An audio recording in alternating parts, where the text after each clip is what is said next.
So one of the theories about why structural unemployment might be higher is just that we're in this time of major technological change.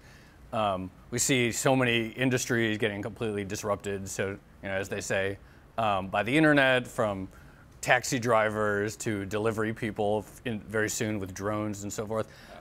Do you think, how much of an impact do you think that is having now, and how do you see that playing out? This is another place where I'm confused, but I think for good reason. So there is some, clearly individual sectors get very disrupted, but how big a deal that is in terms of the labor market, it's still not clear.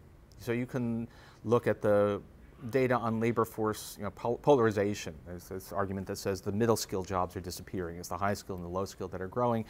If anything, that looks to be less of a factor in the last decade than it was in the previous couple of decades.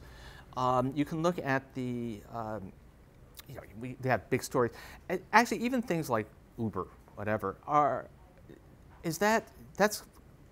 much is that really going to disrupt the industry in the sense that we're not going to need taxi drivers anymore, and how much is it just going to change the way that we hail a taxi, and we might end up employing more people doing taxis than before. So I think the jury is still out here. It's easy to get very excited. I often do about some of the technologies.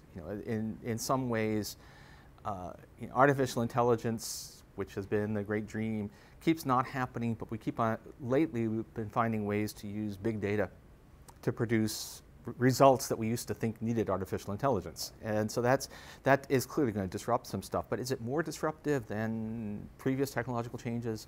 We actually don't know that. How would human life do on the various planets? So let's do a lightning round. Ready? Let's start in the middle of the solar system. Let's start with the sun.